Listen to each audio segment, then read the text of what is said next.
मलयालम, मराठी आदि भाषाओं में वचन संस्कृति प्रसार का कार्य किया है। अंग्रेजी में बसव जर्नल, हिंदी में बसव मार्ग पत्रिका तथा कन्नड़, तेलुगु, तमिल, मलयालम और मराठी में बसवपथ पत्रिकाएं प्रकाशित हो रही हैं। इस दिशा में एक ऐतिहासिक कार्य है वचन साहित्य बहुभाषा अनुवाद योजना। वचन साहित्य वेद, बाइबल, कुरान आदि ग्रंथों की तरह एक पवित्र साहित्य है। ऐसा साहित्य जो मूलतः प्रवादियों की दिव्य वाणी होता था। आगे की पीढ़ी के लोगों ने उसे संकलन या शास्त्र का रूप देकर धार्मिक ग्रंथ की पवित्रता दी। वचन साहित्य भारत भूमि की सांस्कृतिक धरोहर है। वह कर्नाटक की जनता के हृदय में सुशोभित मुक्ताहार है, जो 12वीं सदी में हुए सामाजिक आध्यात्मिक आंदोलन के परिणाम स्वरूप विकसित एक नए आदर्श समाज को प्रतिबिंबित करता है। 12वीं सदी में बसवेश्वर के नेतृत्व में समाज के विभिन्न स्तर और मूल से आए श्रमजीवी शरणों के द्वारा रचित यह वचन साहित्य अत्यंत हृदयस्पर्शी बन गया है। 173 शरणों के चुने हुए वचनों के 22 भारतीय भाषाओं में अनुवाद करने की बहुभाषा अनुवाद योजना तथा मूल कन्नड़ सहित 23 ग्रंथों के प्रकाशन कार्य में कर्नाटक सरकार का सहयोग अभूतपूर्व है। बसव समिति ने 173 शरणों के चुने हुए 2500 वचनों का भारत की 23 भाषाओं के विद्वानों द्वारा अनुवाद कराया। इस बहुभाषा अनुवाद योजना के निर्देशक थे स्वर्गस्थ डॉक्टर एम.एन. कलबुर्गी जी। मूलतः 22,000 या 23,000 वचनों में से 2,500 वचनों का फलसफे और काव्यात्मकता की दृष्टि से चयन करना अपने आप में एक बड़ी चुनौती थी। वचन साहित्य के संपादन कार्य में उनका योगदान काबिले तारीफ और बेमिसाल है। इस मौके पर हम सब स्वर्गस्थ डॉक्टर एम.एन. कलबुर्गी जी को याद करते हैं और आशा करते हैं कि यह अनुवाद कार्य भाषा द्वारा भावुकता तथा सौहार्द लाने में अवश्य ही अहम भूमिका निभाएगा। मैं अब कुछ बसवಣ್ण जी द्वारा रचित वचनों का पठन करूंगा। वीर हो तो धनुष बाण क्यों चाहिए, वीर हो तो धनुष बाण क्यों चाहिए, आत्म बलिदानी सैनिक को फिर प्राणों की है चिंता क्यों, भक्त हो तो तन मन धन की चाहना क्यों, आपके नियंत्रण और डराने से हो जाऊं शंकित तो मेरे सेवा भाव की ही होगी हानि, एक उदर संगम दे।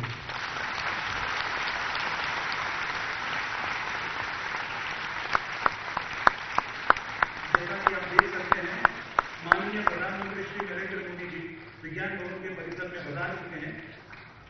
In order to extend a warm welcome to the Honorable Prime Minister of India, Shri Narendra Modi ji, the present office bearers of Basava Samiti, as well as the chief editors of 21 Indian languages are placed at the reception area of Vigyan Bhavan. Dais पर उपस्थित सभी महानुभावों से तथा इस hall में उपस्थित सभी मेहमानों से मेरा हार्दिक निवेदन है कि वे अपने स्थान पर खड़े हो जाएं और तालियों की गड़गड़ाहट से माननीय प्रधानमंत्री जी श्री नरेंद्र मोदी जी का हार्दिक स्वागत करें।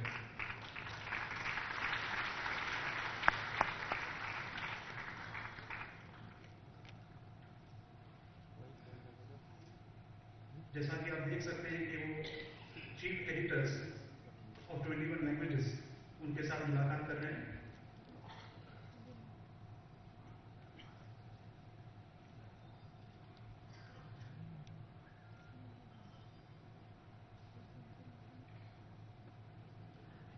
उनके साथ है बसवा समिति के प्रेसिडेंट श्री अरविंद जत्ती जी और senior vice president Shri Prabhudeva ji.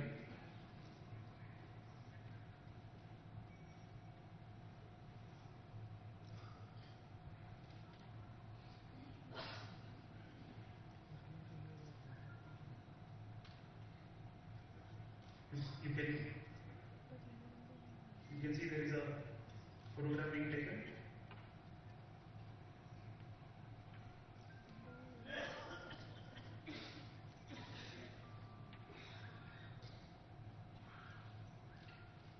Ladies and gentlemen, let us not forget this is a historical moment.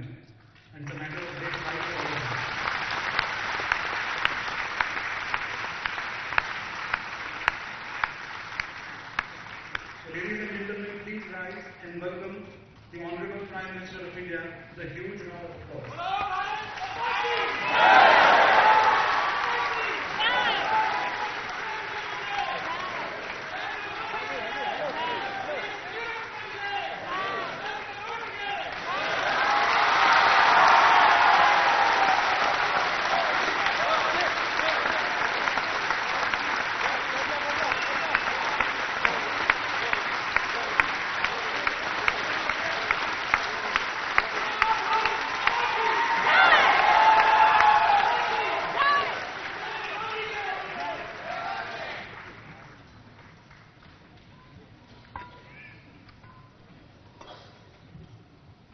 On behalf of Basava Samiti Global Headquarters, Bangalore, I extend a warm welcome to the chief guest of today's function, the Honorable Prime Minister of India, Shri Narendra Modi ji.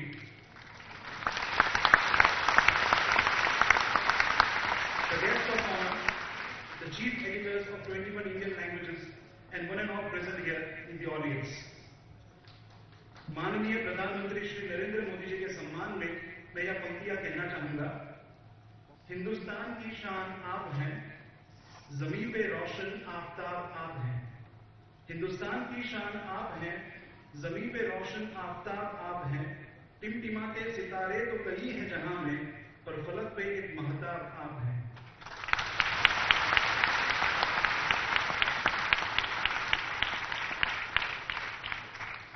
पारंपरिक रूप से किसी भी कार्यक्रम की सफलता के लिए गणेश वंदना की जाती है। ठीक उसी तरह बसव गीत प्रार्थना के माध्यम से हम ईश्वर से इस कार्यक्रम की सफलता के लिए प्रार्थना कर इस कार्यक्रम का आगाज करेंगे। यह गीत हिंदी भाषा के मुख्य संपादक श्री प्रभाशंकर प्रेमी जी द्वारा लिखा गया है और इसमें भगवान बसवेश्वर के समग्र जीवन की और उनके फलसफे की अनुभूति होती है।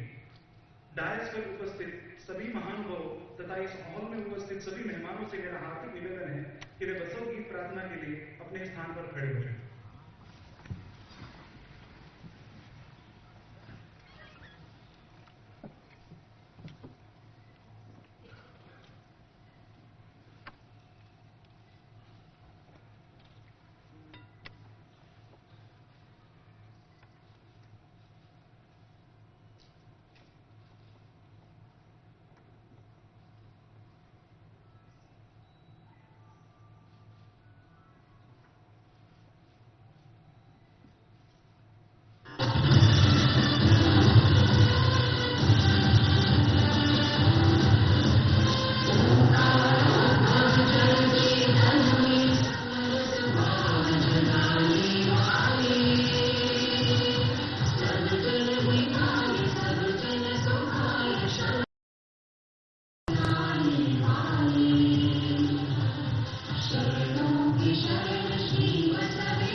Shri Bhagaveshwara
Basava Committee to deliver the welcome address.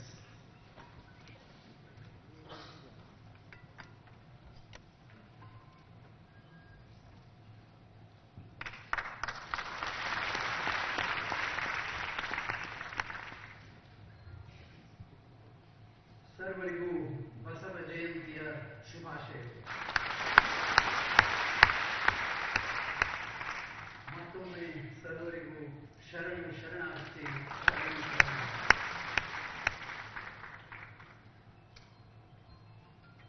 It's my pride, it's my privilege, and it's my honor to welcome the Honorable Prime Minister of India this day on behalf of crores of people who are watching this program through the television media,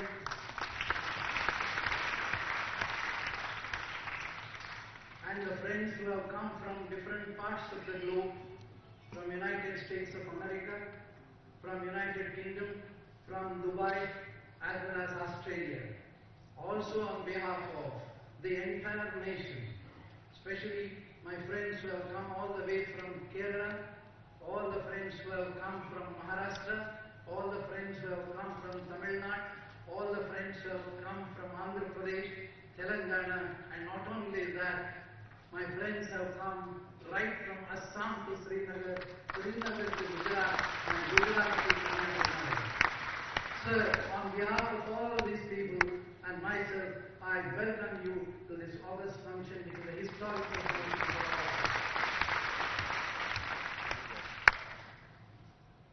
Within a minute, Mahatma Gandhi ji in 1931, when he had come to Belgaum of Karnataka, he had said, "It has not been possible for me to practice all precepts of Basaveshwara, which he taught 800 years ago and which he also practiced.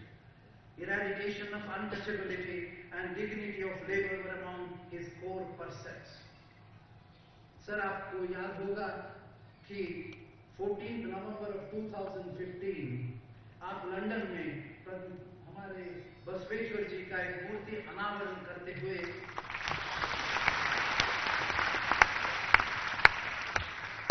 हम सब ढूंढते हैं कोहिनूर वज्र को, मगर हमारे मोदी जी ने London में भी एक कोहिनूर बसवण्णा जैसा Kohinoor. What he said is a historical statement. It just moves every individual.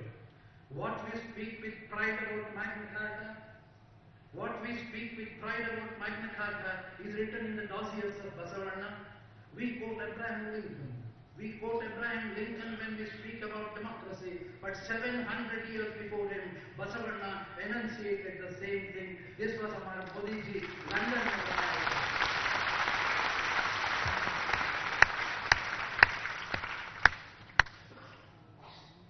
आप सब मोदी जी की बहिर्स्वरूप जानते हैं. भारत के प्रधानमंत्री श्री मोदी एक कुशल प्रशासक, दूरदर्शी राजनेता, सहृदय कवि, लेखक के रूप में देखे हैं. एक दृष्टिकोण है. दूसरा दृष्टिकोण उनकी मन की बात के द्वारा उनका मन को भी हम समझ चुके हैं, मगर अंतर्मन की बात कितने लोग समझ सकते हैं? अंतर्मन की बात, क्योंकि प्रधानमंत्री विश्व भर इतने प्रसिद्ध है, उनका बहिर्स्वरूप भी हम जानते हैं, मन की बात भी हम जानते हैं, मगर his अंतर्मन, that is more important than anything else. That is Basava philosophy, my friends. He, in his Sakshi Bhav, in one of his poems, it is a collection of the poems, so कविता जो है उसमें लिखते हैं, शायद एक उनका जो कविता है संपूर्ण दृष्टिकोण से वचन का एक्सप्लेनेशन किया है उसमें. मुझे तो आश्चर्य होता है, क्योंकि एक एक उनका शब्द भी वचन का प्रतिस्वरूप ही है. मुझे तो लगता है शायद मोदी जी 12वीं शताब्दी के शरणी होंगे भारत का प्रथम प्रधानमंत्री.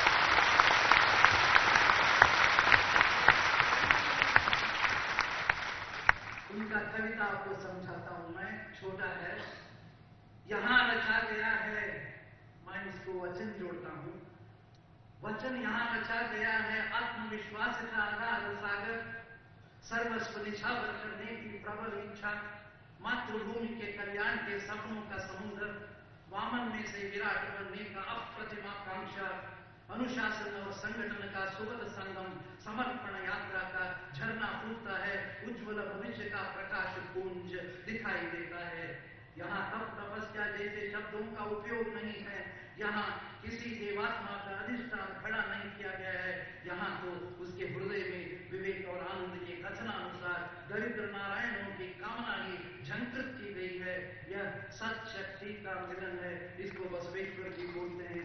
अंग लिंग का मिलन है, वही लिंगांग सामरस्य है। हाँ हाँ, इसमें से ही तेजोमय जीवन गढ़ा जाएगा, इसमें से ही तेज पुंज उभरेगा, इसमें से ही अध्यात्मा की आकांक्षा संतोष पाएगी। यही कर्मधारा सबको नव पल्लवित करेगी, नई आशाओं के अंकुर फूटेंगे, खुली आंखों देखे जा सके वैसे राष्ट्र कल्याण के फल पकेंगे। यही जीवन है, यही जीवन है। इसके लिए ही यहाँ सर्व के नेत्रों में एक समाधान है, तृप्ति है, हृदय में एक आग है, देखना है यह आग कितने हृदयों को प्रज्वलित करने में यशस्वी होती है। ये उनका कविता का एक एक लफ्ज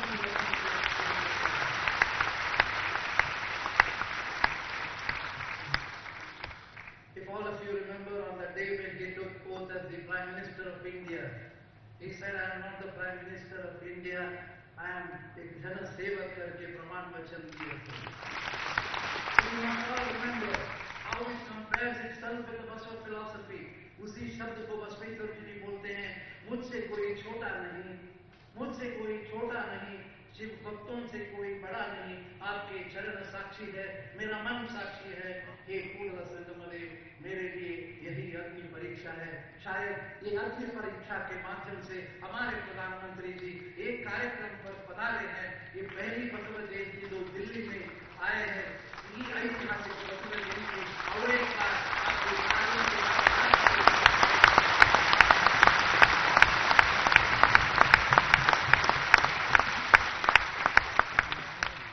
interestingly, in the preamble of the Universal Declaration of Human Rights, which was signed on 10th December 1948, and similarly, our Constitution has given effect to the principle that all citizens are equal and cannot be discriminated against religion, race, caste, sex, place of birth in all respects, including in the matter of public employment with the fundamental rights guaranteed by Article 14, 15 and 16 of the Constitution. Untouchability, which is most discriminating scourge affecting the worth and the dignity of the individual, is abolished by Article 17 of the Constitution. These revolutionary concepts, which our Constitution incorporated in the year 1950, were preached and practiced by Bhagwan Basaveshwara and his contemporaries in the 12th century. This is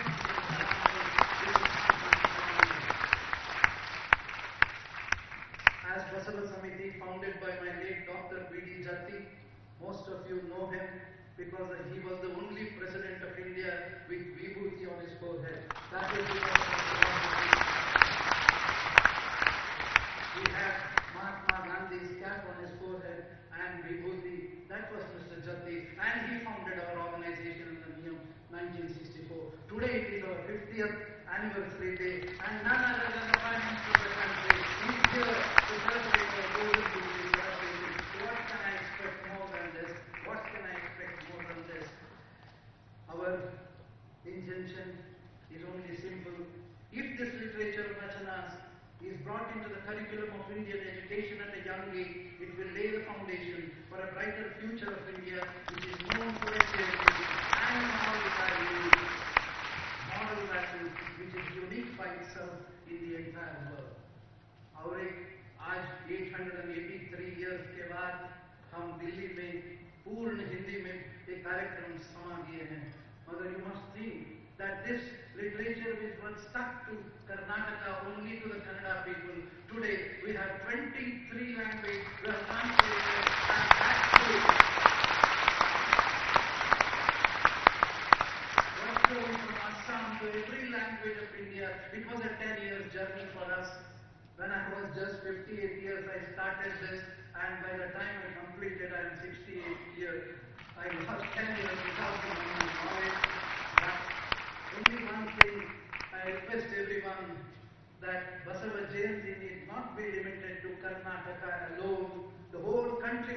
commemorate the Basava Jayanti.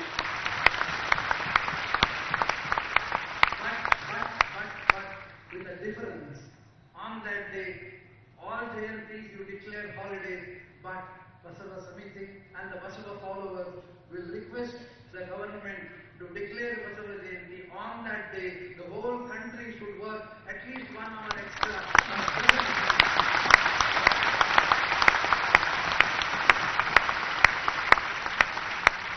आपकी सरकार का जो policy है श्रममेव जयते, वही तो बसवेश्वर जी हमें बता रहे हैं, कार्य की Kailash, work is worship, work is bless. With the limited time at my command, I welcome Anant Kumar ji, who was instrumental in getting this entire program set. Similarly, we have Basalraj Rayreddy from representing Government of Karnataka, and Sri Sadananda Gowda ji, Union Minister. Similarly, we have our Jijjingi sir, our senior leader Yadurappa sir.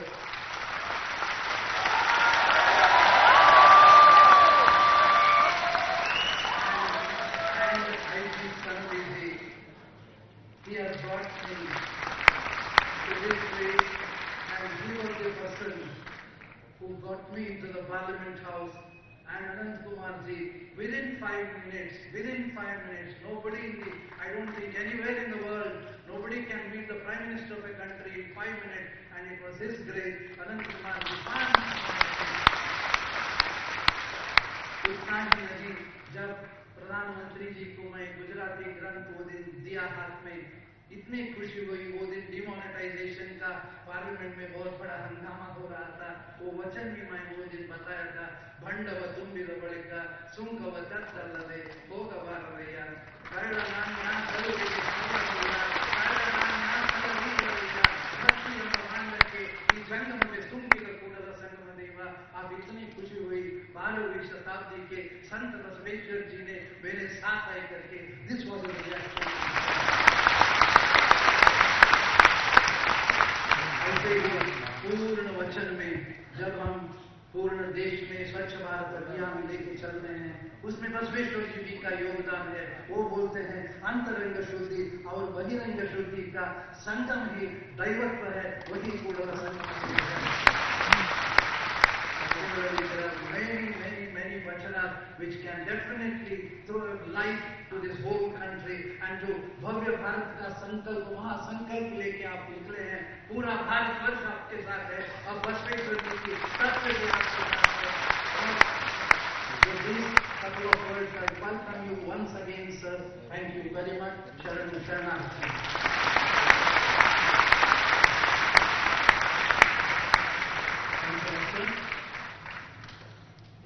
Now I humbly request the chief guest of today's function, the Honorable Prime Minister of India, Shri Narendra Modi ji, to garland the statue of a path-breaking philosopher, a fervent social reformer, and a transcendental, eternal spiritual guru of 12th century, Lord Basveshwara.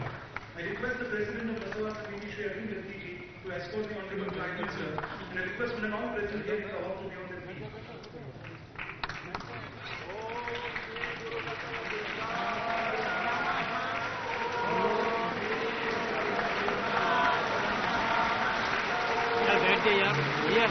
Yeah.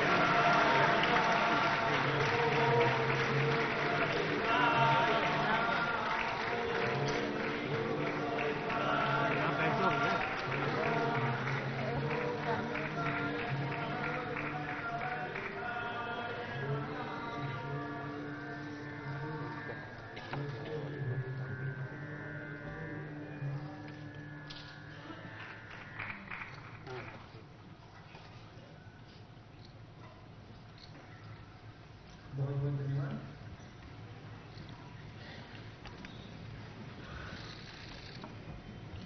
Moving on, I humbly request Shri Anant Kumar ji, the Honorable Union Minister for Parliamentary Affairs in Chemicals and Fertilizers, to address the August gathering. Please, sir.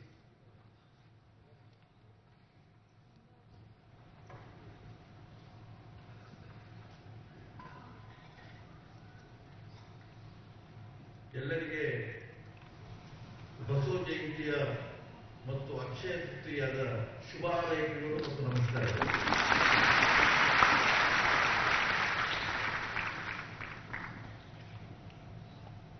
ಮಹಾದಾರ್ಶನಿಕ, ತತ್ವಜ್ಞಾನಿ, ಭಕ್ತಿ ಭಂಡಾರಿ, ಕ್ರಾಂತಿಯೋಗಿ ಶ್ರೀ ಬಸವೇಶ್ವರರವರ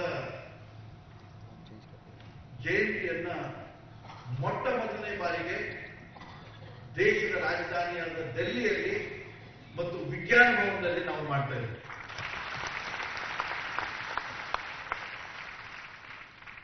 ಇದಕ್ಕೆ ಮುಖ್ಯ ಕಾರಣ ಅಂತಂದ್ರೆ ಅವತ್ತು ಅರವಿಂದ ಜತ್ತಿಯವರು ಮತ್ತು ಸನ್ಮಾನ್ಯ ಸನದಿ ಅವರು ಸನ್ಮಾನ್ಯ ಪ್ರಧಾನಮಂತ್ರಿಗಳಾದಂತಹ ನರೇಂದ್ರ ಮೋದಿ ಅವರನ್ನು ಭೇಟಿಯಾದಾಗ ನರೇಂದ್ರ ಮೋದಿ ಅವರು ನಾನು ಖಂಡಿತ ಬರ್ತೇನೆ ಮತ್ತು ಈ ಬಸವಣ್ಣನವರ ಕಾರ್ಯಕ್ರಮವನ್ನ ವಿಜ್ಞಾನ ಭವನದಲ್ಲೇ ಮಾಡಿ ಅನ್ನುವಂತ ಒಂದು ಸಲಹೆ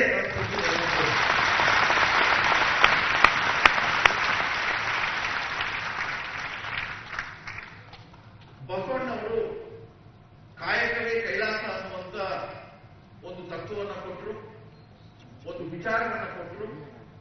ಅವರ ಆ ಕಾಯಕವೇ ಕೈಲಾಸದ ವಿಚಾರದಡಿಯಲ್ಲಿ 18-20 ಗಂಟೆಗಳ ಕಾಲ ಪ್ರತಿನಿತ್ಯ ದೇಶಕ್ಕೋಸ್ಕರ ದುಡಿತಾ ಇರುವಂತ ಪ್ರಧಾನಿ ನರೇಂದ್ರ ಮೋದಿ ಅವರನ್ನ ನಾನು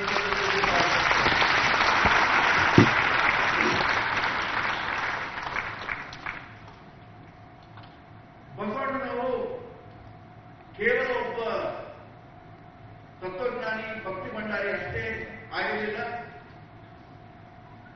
ಸಾಮಾಜಿಕ ಸುಧಾರಣೆಯ ಮುಂಜಾವಿನ ಕಾರ್ಯ. Basavanna, lord Basaveshwara is the morning star of social reform.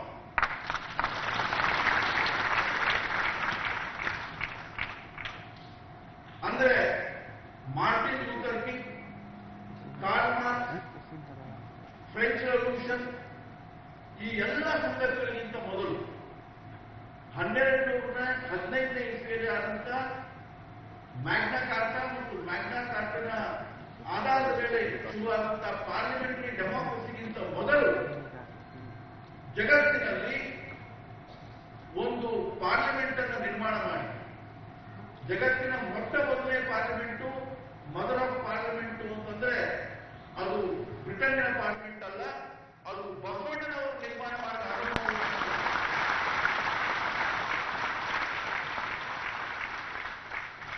ನಾವು ಪ್ರಧಾನಿ ನರೇಂದ್ರ ಮೋದಿ ಅವರನ್ನ ವಿನಂತಿ ಮಾಡಿಕೊಂಡ್ವಿ.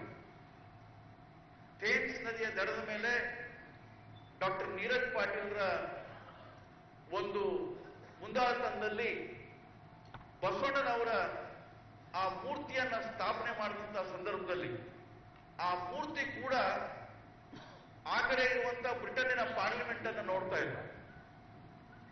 13ನೇ ಶತಮಾನದಲ್ಲಿ ಬ್ರಿಟನ್ನಿನ ಪಾರ್ಲಿಮೆಂಟ್ ಶುರು ಆದರೆ ಅದಕ್ಕೆ ಸರಿಯಾಗಿ 1 ಶತಮಾನದ ಮೊದಲು ನಮ್ಮ ಭಾರತದ ಬಸವಣ್ಣನವರ ಆಧುನಿಕ ಪಾರ್ಲಿಮೆಂಟ್ ಶುರುವಾಯಿತು. ಅಲ್ಲಿ ಆ ಮೂರ್ತಿಯನ್ನ ಸ್ಥಾಪನೆ ಮಾಡಿದಂತ ಸಂದರ್ಭದಲ್ಲಿ ಪ್ರಧಾನಿಗಳನ್ನ ನಾವು ಕೇಳಿದಂತ ಸಂದರ್ಭದಲ್ಲಿ ಅವರು ಬಂದು ಬಸವಣ್ಣನವರ ಆ ಮೂರ್ತಿಯ ಅನಾವರಣೆಯನ್ನ ಮಾಡಿ ಇಂಗ್ಲೆಂಡಿನಲ್ಲಿ ಭಾರತದ ಪ್ರಜಾಪ್ರಭುತ್ವದ ಸಂಕೇತವನ್ನ ಬೆಳಗಿಸಿದ್ದಕ್ಕೆ ನಾನು ಅವರಿಗೆ ಧನ್ಯವಾದಗಳನ್ನು ಅರ್ಪಿಸಲಿಕ್ಕೆ ಇಷ್ಟಪಡ್ತಾ ಇದ್ದೇನೆ. ಸ್ವಾತಂತ್ರ್ಯ, ಸಮಾನತೆ, ಸಮರ್ಪಣೆ ಇದು ಬಸವಣ್ಣನವರು ಮುಂದಿಟ್ಟಂತ ಆದರ್ಶ. ವಿಶೇಷವಾಗಿ ಅಸ್ಪೃಶ್ಯತೆಯ ವಿರುದ್ಧ ಹೋರಾಟ. ಆ ಅಸ್ಪೃಶ್ಯತೆಯ ವಿರುದ್ಧ ಹೋರಾಟವನ್ನ 12ನೇ ಶತಮಾನದಲ್ಲಿ ಬಸವಣ್ಣನವರು ಶುರು ಮಾಡಿದರು. ಇವತ್ತು ಏನು ಸಬ್ಕಾ ಸಾಥ್ ಸಬ್ಕಾ ವಿಕಾಸ್ ಅನ್ನುವಂತ ಒಂದು ಸಂದೇಶವನ್ನ ಪ್ರಧಾನಮಂತ್ರಿಗಳು ಕೊಡ್ತಾ ಇದ್ದಾರೆ. ಅದಕ್ಕೆ ಬಸವಣ್ಣನವರ ಒಂದು ದೊಡ್ಡ ಪ್ರೇರಣೆ ಅಂತ ಹೇಳಿ ನಾನು ಭಾವಿಸ್ತೇನೆ. ಅದರ ಜೊತೆಯಲ್ಲಿ ಕೇವಲ ಅಸ್ಪೃಶ್ಯತೆ ವಿರುದ್ಧ ಮಾತ್ರ ಬಸವಣ್ಣನವರು ಧ್ವನಿ ಎತ್ತಲಿಲ್ಲ, ಅಂತರ್ಜಾತೀಯ ವಿವಾಹವನ್ನು ಕೂಡ ಮಾಡಿಸುವಂತ ಒಂದು ದೊಡ್ಡ ಕ್ರಾಂತಿಯನ್ನ ಯಾವುದು ನಂತರ ಒಂದು ಕ್ರಾಂತಿಗೆ ಬದಲಾಯಿತು, ಅದನ್ನ ಕೂಡ ಬಸವಣ್ಣನವರು ನಿರ್ಮಾಣ ಮಾಡಿದರು. ವಚನ ಸಾಹಿತ್ಯ ಅದು ಈ ಎಲ್ಲ ಸಂಗತಿಗಳನ್ನು ಆಕರಗೊಂಡಿದೆ. ಅದು 23 ಭಾಷೆಗಳಲ್ಲಿ ಇವತ್ತು ಭಾಷಾಂತರಗೊಂಡಿದೆ. ಎಲ್ಲ ಭಾರತೀಯ ಭಾಷೆಗಳಲ್ಲಿ ಭಾಷಾಂತರಗೊಂಡಿದೆ. ಇಂಥ ಸಂದರ್ಭದಲ್ಲಿ ಖ್ಯಾತ ವಿದ್ವಾಂಸರಾದಂಥ ಡಾಕ್ಟರ್ ಕಲಬುರ್ಗಿ ಅವರಿಗೆ ನಾವು ತಲೆಬಾಗಿ ವಂದಿಸಲೇಬೇಕು ಅಂತ ನಾನು ಭಾವಿಸ್ತೇನೆ. ಮತ್ತೆ ಈ ಒಂದು ಭಾಷಾಂತರ ಕಾರ್ಯವನ್ನ ಬಸವ ಸಮಿತಿ ಕೈಗೊಂಡ ಸಂದರ್ಭದಲ್ಲಿ ಅವತ್ತು ನಮ್ಮ ರಾಜ್ಯದ ಜನಪ್ರಿಯ ಮುಖ್ಯಮಂತ್ರಿಗಳಾದಂಥ ಸನ್ಮಾನ್ಯ ಯಡಿಯೂರಪ್ಪನವರು 1 ಕೋಟಿ ರೂಪಾಯಿಯನ್ನ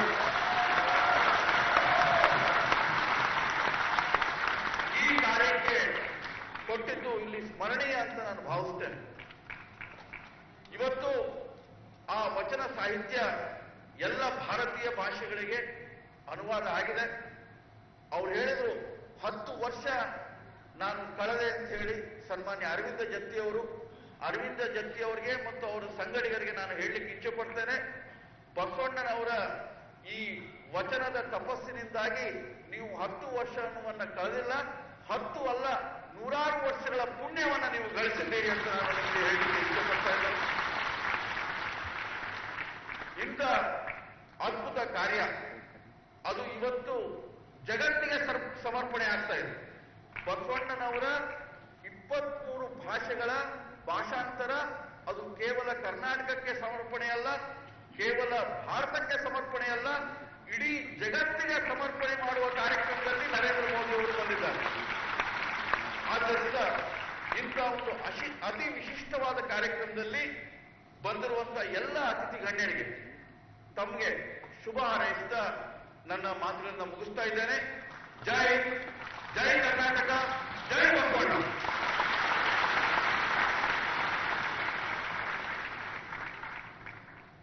Thanks a lot, sir. I have the immense pleasure of inviting Shri Basavaraj Rai Reddy ji, the Honorable Minister for Higher Education, Karnataka State, to address the gathering. Please, sir.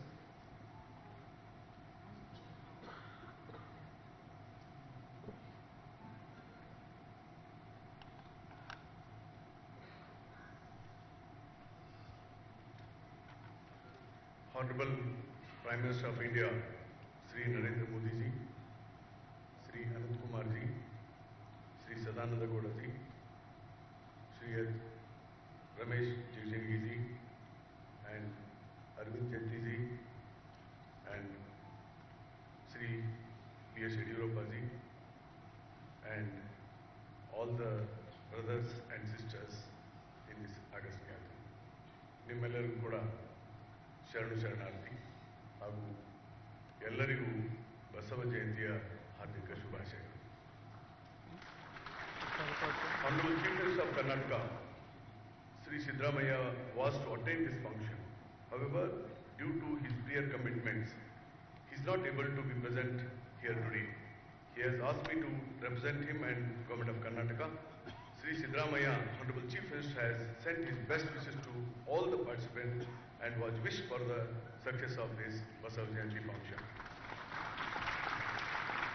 It is a great honor that the Basava Jayanti celebration 2017 is being held in the capital of the country, and appropriately the celebration is inaugurated by the Honorable Prime Minister of India. This occasion is also a platform for the Golden Jubilee celebration of Basava Samiti Bengaluru, and Honorable Prime Minister will be dedicating to the nation selected vachanas of 173 Sharanas translated into 23 languages, which were relevant to 12th century, which are relevant now and which could be relevant in future. Basaveshwara was a great administrator, scholar, philosopher, reformer, who fought for a social justice and equality among all the sections of the society. He worked hard to create a casteless society, equality for all including gender equality. His love for democracy and for the downtrodden was immense. Basaveshwara not only functioned as a finance minister but also as a prime minister of the Vijayala kingdom. During the 12th century, when the ignorance, superstition prevailed, where educational opportunity were only for the few people, he created awareness amongst the masses to reach the heart of the people. It was important for him to communicate in a simple language so that the common man could understand. Even the uneducated would learn by heart and sing vachanas in households. Lord Basaveshwara, in order to create a casteless society, conducted a marriages between upper caste and lower caste people. He fought against the superstition and other ill practices of that time. He also propagated the moral values among the people. He wrote, Satyave Swarga, Mityave Naraka, which means truth is like a heaven and falsehood is like a hell. Basaveshwara in his vachanas has explained how a person should talk and how he should adhere to what he talks. He wrote, ನುಡಿದರೆ ಮುತ್ತಿನ ಹಾರದಂತಿರಬೇಕು, ನುಡಿದರೆ ಮಾಣಿಕ್ಯದ ದೀಪ್ತಿಯಂತಿರಬೇಕು, ನುಡಿದರೆ ಸ್ಫಟಿಕದ ಸಲಾಕೆಯಂತಿರಬೇಕು, ನುಡಿದರೆ ಲಿಂಗ ಮೆಚ್ಚಿ ಹೌದೆನ್ನಬೇಕು, ನುಡಿಯೊಳಗಾಗಿ ನಡೆಯದಿದ್ದರೆ Kudala Sangama ದೇವನಂತರುನೆಯ. It means, if spoken, must be like string like a pearl. If spoken, must be like luster of ruby. If spoken, must be like translate like a crystal. If spoken, linga must say yes, yes in acceptance. If you speak but not act, bound by it, how will Kudala Sangama cherish you? Basaveshwara created awareness among the people that hard work is the only way for salvation. He propagated that Kayakave Kailasa, which means work is worship. At this juncture, I may mention here that Government of Karnataka has this inscription done at the Suvarna Vidhan Sauda at Belagavi to remind all the public servants that service to the people is service to the God. Basaveshwara fought for a casteless society. He encouraged discussion among the scholars of all the castes for creating awareness among the masses by establishing Anubhava Mantapa, where all the scholars of the fair from all the castes, all professions would congregate and discuss about the reforms to be brought and create awareness. It is acknowledged that Anubhava Mantapa is considered to be the first parliament in the global contest. Basaveshwara was also against the inequality between the rich and the poor. In his vachana he wrote, Ullavaru Sivalaya Maduvaru, Nanenu Madili Badavanaya, Enna Kale Kamba, Dehave Degula, Siravanna Kalasavaya, Kudala Sangama Deva, Kelaya, Thavarke Adiventu Jangamakilla. The haves made temple for Shiva. Ayya, what can I do? I am a poor, my legs are pillars, my body is the temple, and my head the golden pinnacle. Kudala Sangama Deva, listen, and the Stavara comes to an end, but not Jangama does not end. Our government firmly believes in the teaching of Jagat Jyoti Basaveshwara in providing equal opportunity to all the citizens, Sarvarge Samapalu, Sarvarge Samabadu. And based on the philosophy of Lord Basaveshwara, our government is working for the upliftment of the downtrodden by providing opportunities. The government of Karnataka has entrusted the work of the translation and publication of selected vachanas of 173 saranas in 23 languages to Basava Samiti to spread the messages of this vachana to nook and corner of the country. I congratulate Basava Samiti for undertaking the stupendous task, and it is in fitness of the things Honorable Prime Minister of India is dedicating these translated versions to the nation. It is also gratifying that Basava Samiti, established by late Vice President of India, Dr. B.D. Jatti, who was also acting President of India for some time, to spread the Basava philosophy and create social awareness, is celebrating his Golden Jubilee year. I am sure Basava Samiti, under the able leadership of Sri Arvind Jatti and his team of dedicated scholars, would continue to do good work in spreading the Basava philosophy. To ensure that all the public servants emulate the philosophy of Jagat Jyoti Basaveshwara and regularly remind them about the dedicated service to the public at large, our government ordered to display the portrait of Jagat Jyoti Basaveshwara in all the government offices compulsory with immediate effect. I am very pleased to inform this August gathering, considering the request of Arvind Jetti, President of Basau Samiti, our Honorable Chief Minister of Karnataka has agreed to release rupees 5 crores for the construction of Atmana Sansad Bhavana to carry forward the messages and teaching of Lord Basaveshwara. I congratulate all the delegates who have made it possible to attend this memorable function. I am deeply honored to share this dais with Honorable Prime Minister of India, who has kindly accepted our invitation to inaugurate celebration and dedicated Vachanas. I thank the organizers for providing this opportunity. Jai Hind, Jai Karnataka, Jai Basaveshwara.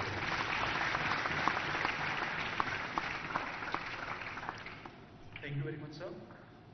I extend my humble request to Shri P.S. Yediyurappa ji, the Honorable Member of Parliament, to address the gathering.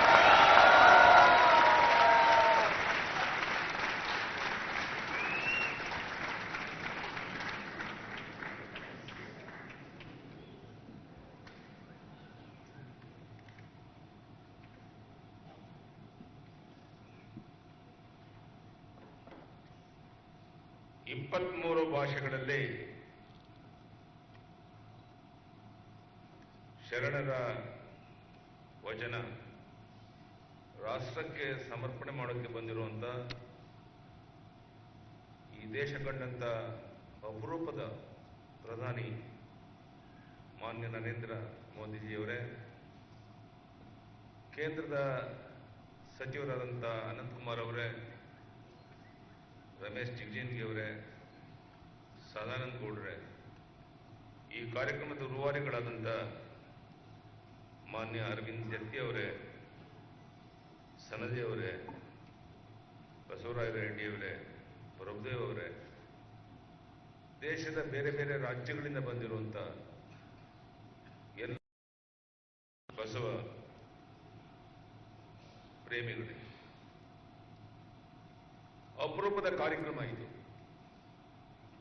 ಇಡೀ ಜಗತ್ತಿಗೆ ಅಣ್ಣ ಬಸವಣ್ಣನ ಚಿಂತನೆಗಳನ್ನು, ಆ ವಿಚಾರಧಾರೆಗಳನ್ನು ಪರಿಚಯ ಮಾಡಿಕೊಡುವಂತ ಮಹತ್ ಕಾರ್ಯದಲ್ಲಿ ನಮ್ಮ ಪ್ರಧಾನಿ ನರೇಂದ್ರ ಮೋದಿ ಅವರು ಈಗಾಗಲೇ ತೊಡಗಿದ್ದಾರೆ.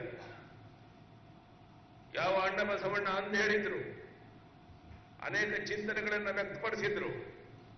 ಆ ಅನುಭವ ಮಂಟಪದ ಚಿಂತನೆಗಳನ್ನ ಅಕ್ಷರಶಃ ಜಾರಿಗೆ ತರುವಂತಹ ಪ್ರಾಮಾಣಿಕ ಪ್ರಯತ್ನ ಪ್ರಧಾನಿ ನರೇಂದ್ರ ಮೋದಿ ಅವರು ಮಾಡ್ತಿರುವಂತಹ ಈ ಶುಭ ಸಂದರ್ಭದಲ್ಲಿ ಅವರಿಂದಲೇ ಈ 23 ಭಾಷೆಗಳಲ್ಲಿ ಶರಣರ ವಚನಗಳೇನಿದೆ ಅದನ್ನು ರಾಷ್ಟ್ರಕ್ಕೆ ಸಮರ್ಪಣೆ ಮಾಡ್ತಿರುವಂತಹ ವಿಶೇಷವಾದ ಸಂದರ್ಭ.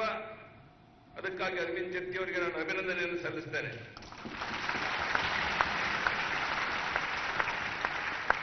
ಹನ್ನೆರಡನೇ ಶತಮಾನ ಕರ್ನಾಟಕದ ಇತಿಹಾಸದಲ್ಲಿ ಸುವರ್ಣ ಯುಗ. ಇಡೀ ಜಗತ್ತು ಅಚ್ಚರಿ ಪಡುವ ರೀತಿಯಲ್ಲಿ ಧಾರ್ಮಿಕ, ಸಾಮಾಜಿಕ, ಆರ್ಥಿಕ, ರಾಜಕೀಯ ಕ್ರಾಂತಿಗೆ ಸಾಕ್ಷಿಯಾದ ಕಾಲ ಅದು.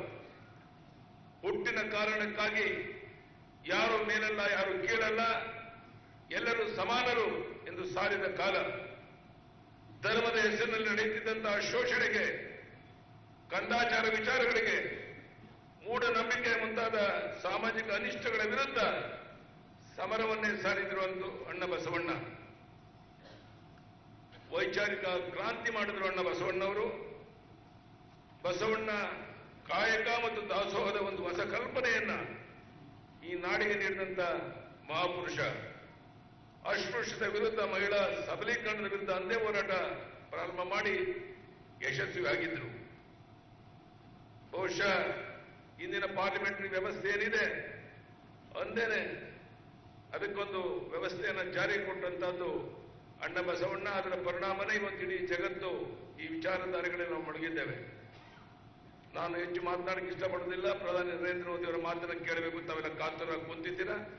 ಇಂಥ ವಿಶೇಷವಾದ ಸಂದರ್ಭದಲ್ಲಿ ಪ್ರಧಾನಿ ನರೇಂದ್ರ ಮೋದಿ ಅವರ ಚಿಂತನೆಗಳಿಂದ ಒಂದೇ ಶಬ್ದದಲ್ಲಿ ಇರಬೇಕಂದ್ರೆ ಸಬ್ಕೆ ಸಾಥ್ ಸಬ್ಕೆ Vikas.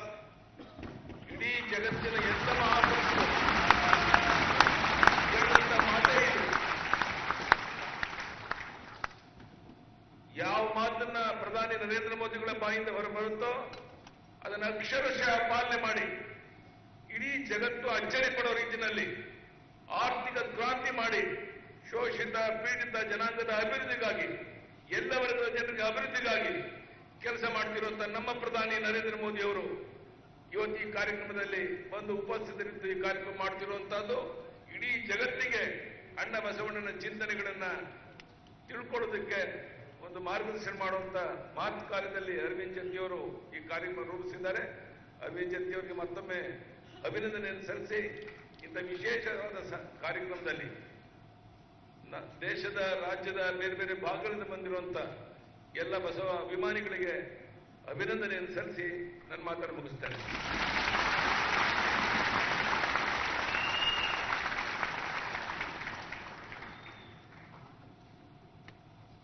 Thanks a lot, sir. So, ladies and gentlemen, let us move towards the most awaited moment of today's function. Yes, the moment of launching the Holy Vachanas in 23 languages. 10 years of selfless hard work and a sheer commitment to excellence, getting culminated in today's momentous, memorable, historical event. Before we move on with the launch, can we have a small video that effectively captures the entire background of the decade-long translation project? When I took up this project, my age was 58 years. By the time I could complete this project totally involved, my age was 68 years. My most important lifespan of 10 years was invested onto this.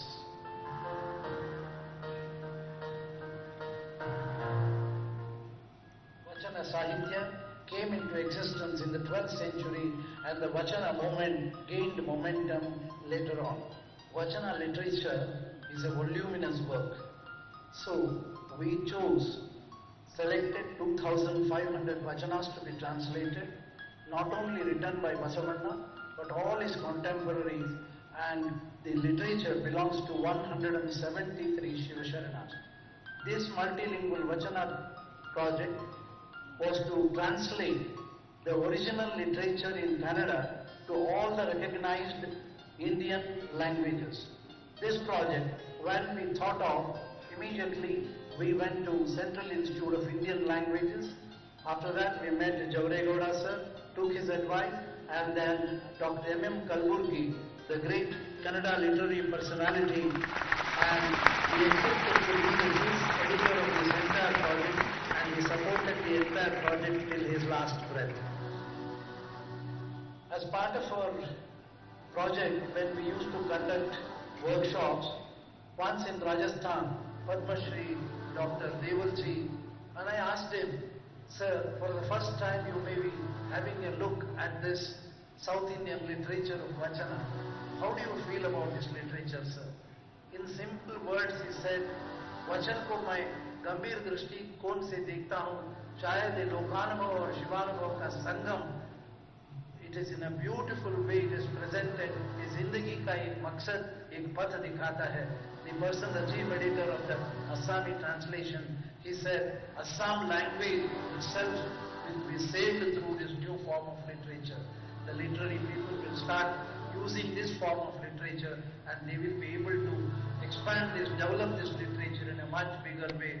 Therefore, Vachana literature, if it can save a language of India, I think the mission of Basava Samiti and the mission of Basava will be complete in all respects. Not only that, we expect that the government of India can take a decision of having Basava Jayanti throughout the country for one simple reason. People have been celebrating Jayantis and giving holidays. Basava Samiti feels that that day should be called as a Kayaka day, a work day, and the whole country should work at least half an hour or 1 hour extra than a normal days. I think Basava's philosophy of work is worship or work is bliss shall bless this whole country.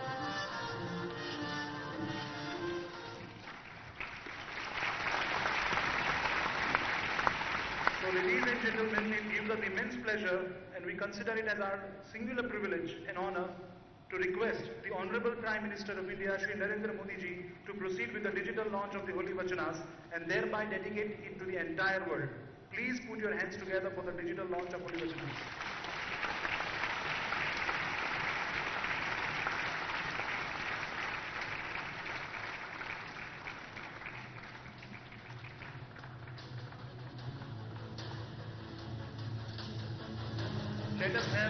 biggest round of applause, please.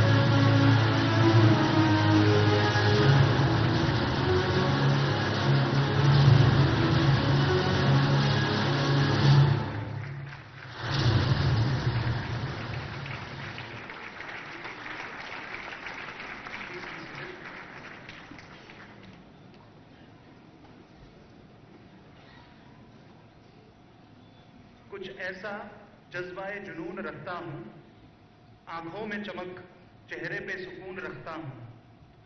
कुछ ऐसा जज्बाए जुनून रखता हूं, आंखों में चमक, चेहरे पे सुकून रखता हूं। मिलेगी मंजिल यकीनन मेरे कारवां को, कुछ ऐसा दिल में मैं यकीन रखता हूं। इन पंक्तियों की ताबीर पर खरा उतरने वाले अजीम शख्सियत के मालिक, बुलंद हौसला रखने वाले राजनेता, राष्ट्र प्रेम का जज्बा जिनके लिए सर्वोपरि है, अक्लमंदी, काबिलियत, हुनर, निष्ठा, सरल और सहज व्यक्तित्व, वक्तृत्व कला, प्रामाणिकता और प्रगतिशीलता जिनकी पहचान है, और नए भारत, सुनहरे भारत के स्वप्न दृष्टा माननीय प्रधानमंत्री श्री नरेंद्र मोदी जी से मैं दरखास्त करता हूं कि वे अपने आशीर्वचनों से हमें आभारी करें।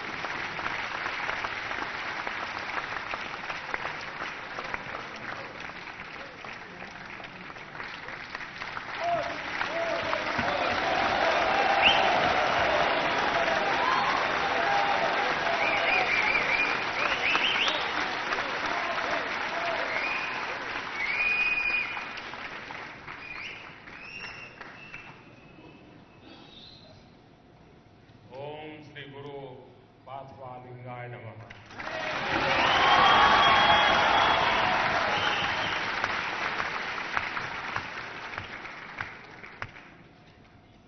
मंत्री परिषद के मेरे सहयोगी श्री अनंत कुमार जी, सदानंद गौड़ा जी, श्री रमेश जी, कर्नाटक के उच्च शिक्षा मंत्री वास्तवराज रायरेड्डी जी, पूर्व मुख्यमंत्री श्रीमान बीएस येडियुरप्पा जी,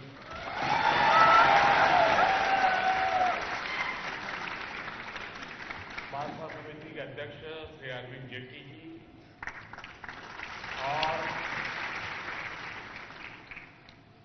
विशाल संख्या में आए हुए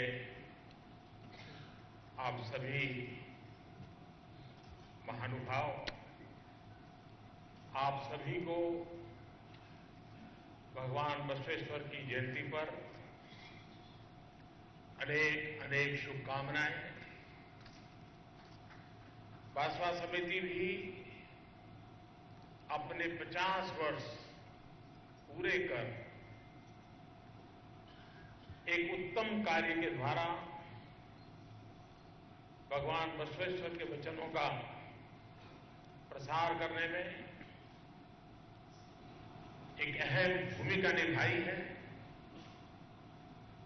मैं हृदय से उनका अभिनंदन करता हूं।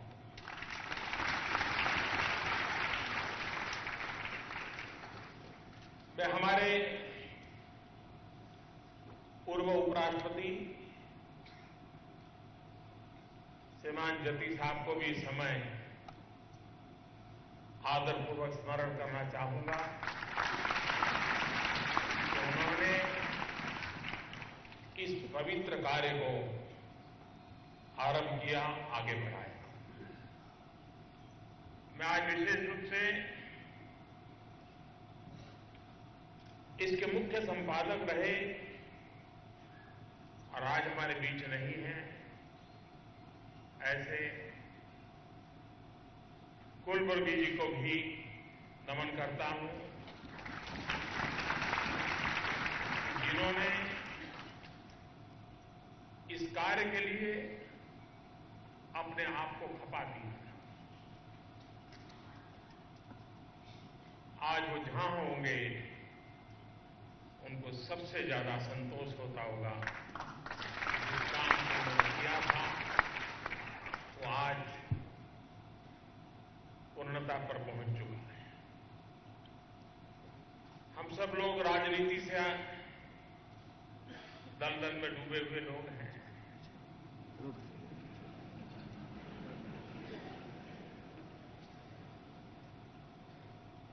कुर्सी के इर्द गिर्द ही हमारी दुनिया चलती है।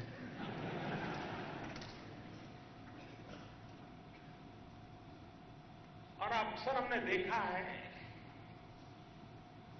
कि जब कोई राजनेता, कोई राजपुरुष उनका स्वर्गवास होता है, विदाई देता है, तो बड़ी गंभीर चेहरे के साथ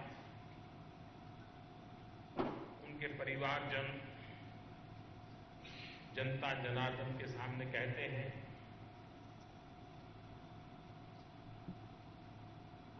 कि मैं अपने पिताजी के अधूरे काम पूरा करूंगा। अब आप भी जानते हैं, मैं भी जानता हूं, जब राजनेता का बेटा कहता है कि उनके अधूरे काम पूरा करूंगा, मतलब क्या करूंगा।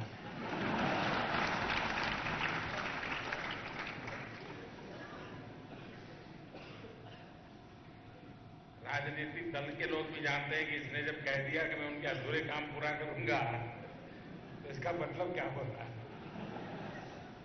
लेकिन मैं अरविंद जी को बधाई देता हूं कि सच्चे अर्थ में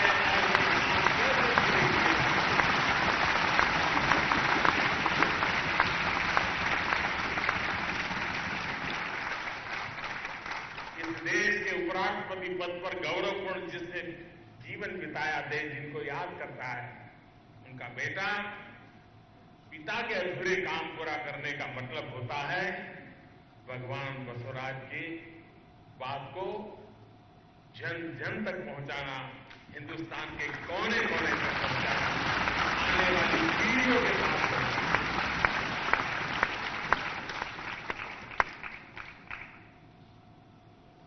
जगदीश साहब स्वयं तो हमारे लिए बहुत आदर्श की बातें रखे गए हैं, लेकिन भाई अरविंद भी अपने इस उत्तम कार्य के द्वारा खास करके राजनीतिक परिवारों के लिए एक उत्तम आदर्श प्रस्तुत किया है। मैं इसके लिए उनका अभिनंदन करता हूं। समिति के 50 वर्ष पूरे होने पर इस काम में दो पीढ़ी खप गई होगी। अनेक लोगों ने अपना समय दिया होगा, शक्ति लगाई होगी। 50 साल दरमियान जिन जिन लोगों ने जो जो योगदान दिया है, उन सबका भी मैं हृदय से आज अभिनंदन करना चाहता हूं।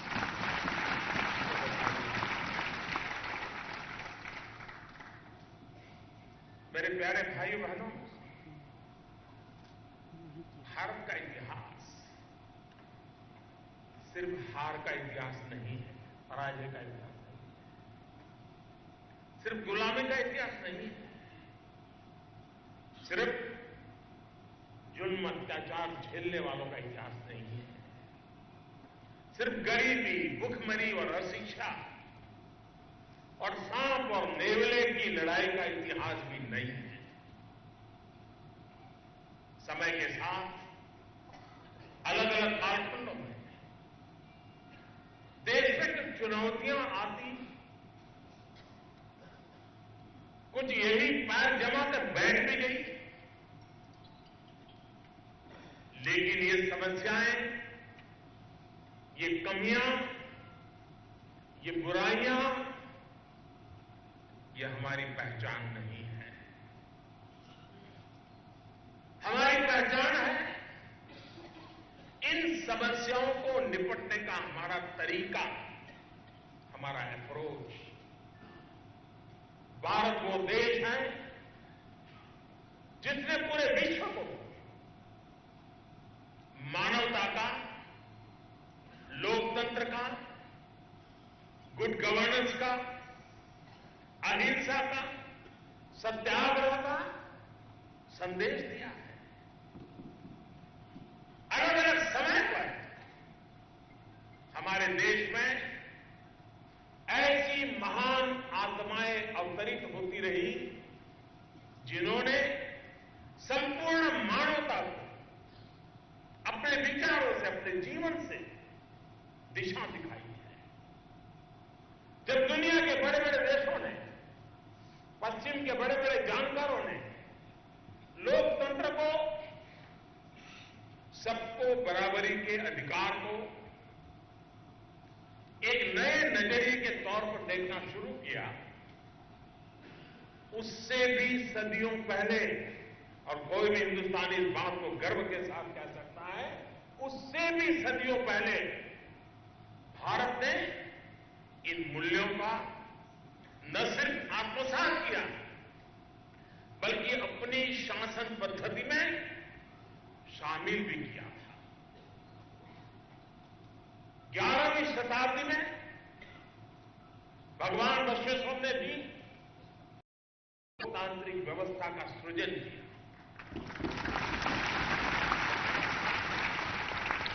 उन्होंने अनुभव मंडप नाम की एक ऐसी व्यवस्था विकसित की जिसमें हर तरह के लोग, गरीब हो, दलित हो, पीड़ित हो, शोषित हो, वंचित हो, वहां आकर के सबके सामने अपने विचार रख सकते थे। यह तो लोकतंत्र की कितनी बड़ी अद्भुत शक्ति थी। एक तरह से यह देश की पहली संसद थी।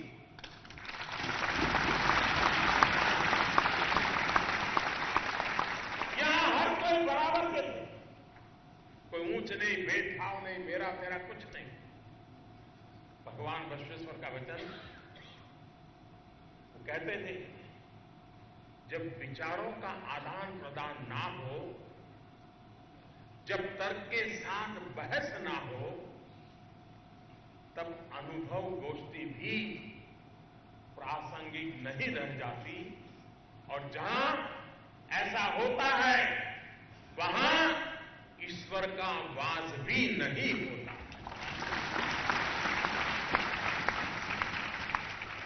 यानी उन्होंने विचारों के इस मंथन को ईश्वर की तरह शक्तिशाली और ईश्वर की तरह ही आवश्यक बताया था।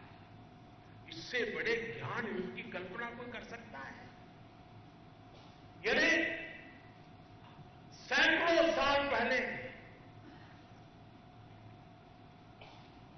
विचार का सामर्थ्य, ज्ञान का सामर्थ्य ईश्वर की बराबरी का है, ये कल्पना आज शायद दुनिया के लिए अजूबा है। अनुभव मंडप में अपने विचारों के साथ महिलाओं को खुल करके बोलने की स्वतंत्रता थी। आज कभी दुनिया हमें विमेन एम्पावरमेंट के लिए पाठ पढ़ाती है, भारत को नीचा दिखाने के लिए ऐसी ऐसी कल्पनाएं विश्व में प्रचारित की जाती हैं, लेकिन ये सैकड़ों साल पुराना इतिहास हमारे सामने मौजूद है कि भगवान बसवेश्वर ने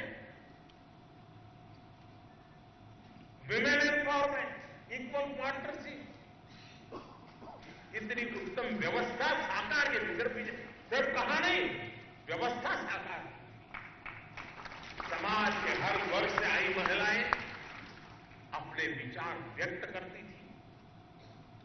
कई महिलाएं ऐसी भी होती थी जिन्हें सामान्य समाज की बुराइयों के तहत तिरस्कृत समझा जाता था, जिनसे अपेक्षा नहीं की जाती थी कि उस समय के तथाकथित सभ्य समाज के बीच भी आए। कुछ बुराइयां थी हमारे यहां, वैसी महिलाओं को भी आकर के अनुभव मंडप में अपनी बात रखने का पूरा पूरा अधिकार।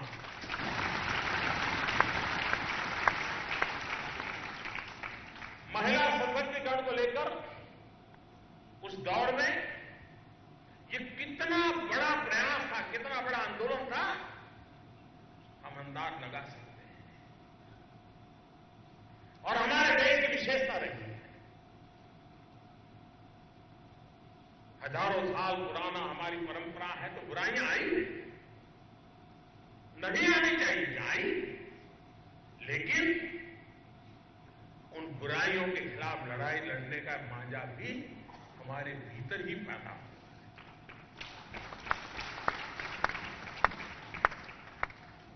जिस समय राजा राममोहन राय ने विधवा विवाह की बात रखी होगी, उस समय के समाज ने कितना उनकी आलोचना की होगी, कितनी कठिनाइयां आई होगी, लेकिन वो अड़े रहे। माताओं बहनों के साथ एक घोर अन्याय है, अपराध है समाज का, ये जाना चाहिए, करके दिखाया। और इसलिए मैं कभी कभी सोचता हूं, 3 तलाक को लेकर जहां जितनी बड़ी बहस चल रही है,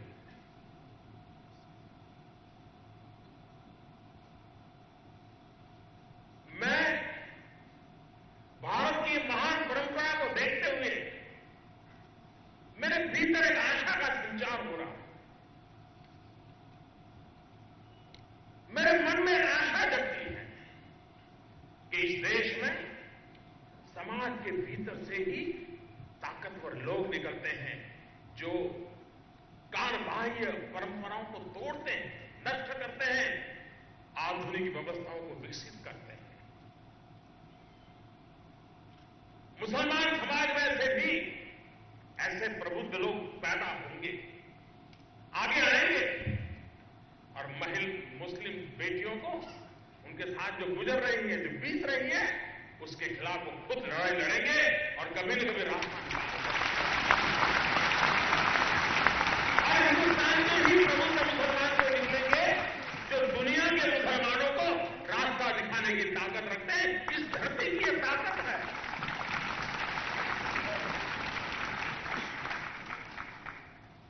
और तभी तो उस कालखंड में ऊंच नीच छूत अछूत चलता होगा, तब भी भगवान बसवेश्वर कहते थे, नहीं, उस अनुभव मंडप में आकर के उस महिला को भी अपनी बात कहने का हक है, सदियों का। ये भारत की मिट्टी की ताकत है कि 3 तलाक के संकट से गुजर रही हमारी माताओं बहनों को भी बचाने के लिए उसी समाज से लोग आएंगे। और मैं मुसलमान समाज के लोगों से भी आग्रह करूंगा कि इस मसले को राजनीति के दायरे में मत जाने दीजिए। आप आगे आइए, समस्या का समाधान कीजिए, और वो समाधान का आनंद कुछ और होगा, आने वाली पीढ़ियों तक उससे ताकत मिलेगी। साथियों, भगवान बसवेश्वर के वचनों से, उनकी शिक्षाओं से बने 7 सिद्धांत इंद्रधनुष के 7 रंगों की तरह आज भी इस जगत को एक छोर से दूसरे छोर तक जोड़े हुए हैं। आस्था किसी के भी प्रति हो, किसी की भी हो, हर किसी का सम्मान हो, जाति प्रथा, छुआछूत जैसी बुराइयां ना हो, सबको बराबरी का अधिकार मिले, इसको वे पुरजोर समर्थन करते रहते हैं। उन्होंने हर परमाणु में भगवान को देखा। उन्होंने कहा था, देह देगल अर्थात ये शरीर एक मंदिर है जिसमें आत्मा ही भगवान है। समाज में ऊंच नीच का भेदभाव खत्म हो, श्रम का सम्मान हो, तर्क और वैज्ञानिक आधार पर समाज की सोच विकसित की जाए और ये हर व्यक्ति का सशक्तिकरण हो। ये सिद्धांत किसी भी लोकतंत्र, किसी भी समाज के लिए एक मजबूत फाउंडेशन की तरह है, मजबूत नींव की तरह है। वो कहते थे, ये मत पूछो कि आदमी किस जात मत का है, इव यारो ये कहो कि यू नंबर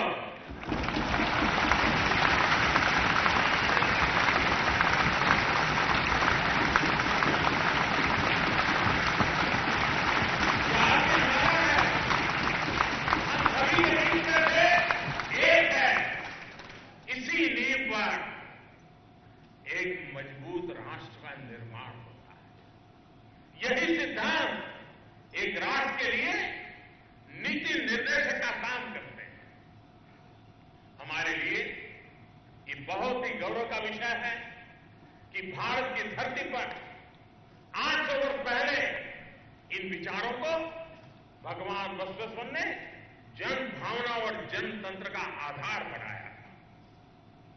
सभी को साथ लेकर चलने के उनके वचनों में वही प्रतिध्वनि है जो इस सरकार के सबका साथ सबका विकास के मंत्र में बिना भेदभाव, कोई भेदभाव, बिना भेदभाव इस देश के हर व्यक्ति को अपना घर होना चाहिए। भेदभाव नहीं, बिना भेदभाव हर किसी को 24 घंटे बिजली मिलनी चाहिए। बिना भेदभाव हर गांव तक सड़क होनी चाहिए। बिना भेदभाव हर किसान को सिंचाई के लिए पानी मिलना चाहिए, खाद मिलना चाहिए, फसल का बीमा मिलना चाहिए। यही तो है सबका साथ सबका विकास, सबको साथ लेकर, और ये देश में बहुत आवश्यक है। सबको साथ लेकर के, सबके प्रयास से, सबके प्रयत्न से सबका विकास किया जा सकता है।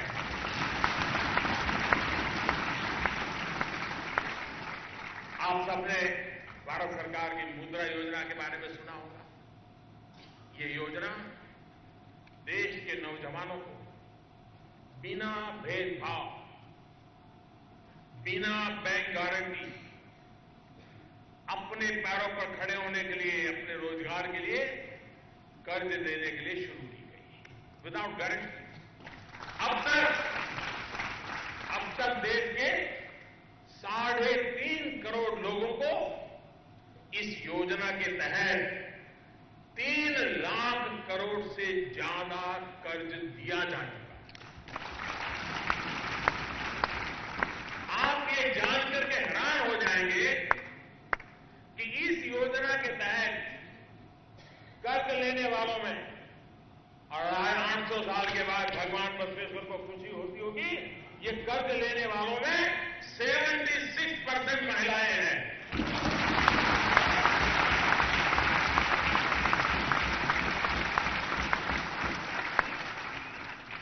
सच कहूं तो जब ये योजना शुरू की गई थी तो हम सबको भी ये उम्मीद नहीं थी कि महिलाएं इतनी बड़ी संख्या में आगे आएगी, इससे जुड़ेगी और स्वयं एंटरप्रेन्योर बनने की दिशा में काम करेगी।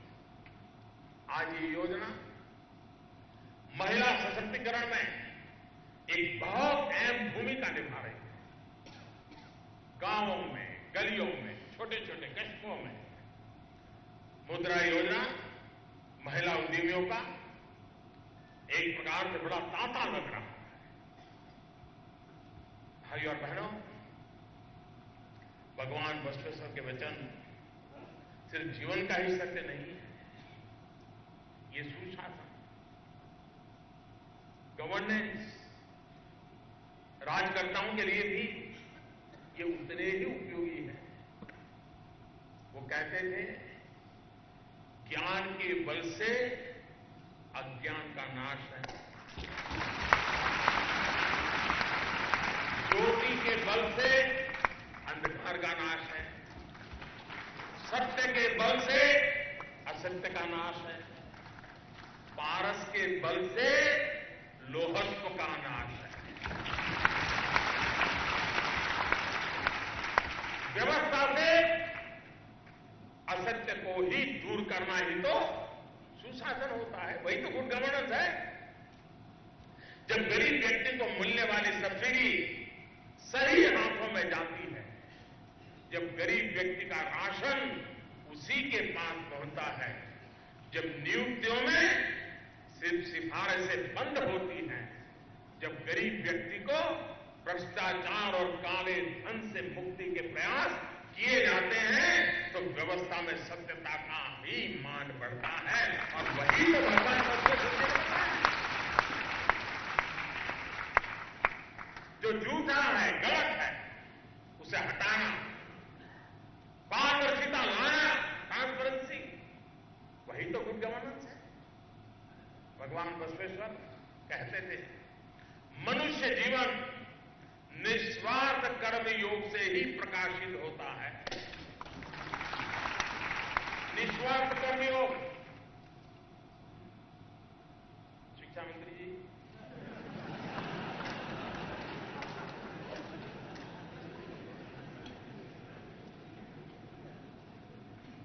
वे मानते थे समाज में निस्वार्थ कर्म योग जितना बढ़ेगा उतना समाज से भ्रष्ट आचरण भी कम होगा। भ्रष्ट आचरण एक ऐसा दीमक है जो हमारे लोकतंत्र को, हमारी सामाजिक व्यवस्था को भीतर से खोखला, ये मनुष्य से बराबरी का अधिकार छीन लेता है। एक व्यक्ति जो मेहनत करके ईमानदारी से कमा रहा है, जब वो देखता है कि भ्रष्टाचार करके कम मेहनत से दूसरे ने अपने लिए जिंदगी आसान कर ली है, तो एक पल के लिए, एक पल ही क्यों न हो, लेकिन वो ठिठक कर सोचता जरूर है, शायद वो रास्ता तो सही नहीं है। सच्चाई का मार्ग छोड़ने के लिए कभी कभी मजबूर हो जाता है। गैर बराबरी के इस एहसास को मिटाना हम सभी का कर्तव्य है और इसलिए अब इस सरकार की नीतियों को, निर्णयों को बड़ी भांति देख सकते हैं कि निस्वार्थ कर्मयोग को ही हमारी यहां प्राथमिकता है और उसको आप पाएंगे, हर पल अनुभव करेंगे। आज बसवाचार्य जी के ये वचन, उनके विचारों का प्रभाव कर्नाटक की सीमाओं से बाहर लंदन की टेम्स नदी तक दिखाई देता है।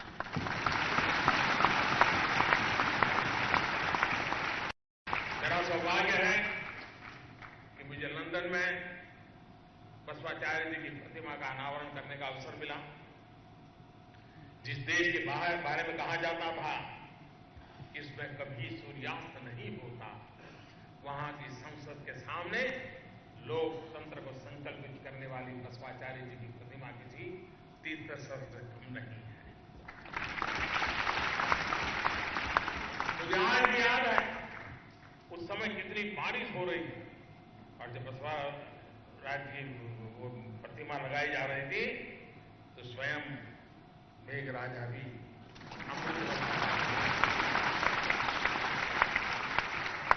और ठंड भी थी, लेकिन उसके बाद भी इतने मनोयोग से लोग भगवान बसवेश्वर के बारे में सुन रहे थे, उनको कौतुक हो रहा था कि सदियों पहले हमारे देश में लोकतंत्र, विमेन एम्पावरमेंट, इक्वालिटी, इसके विषय की इतनी चर्चा थी।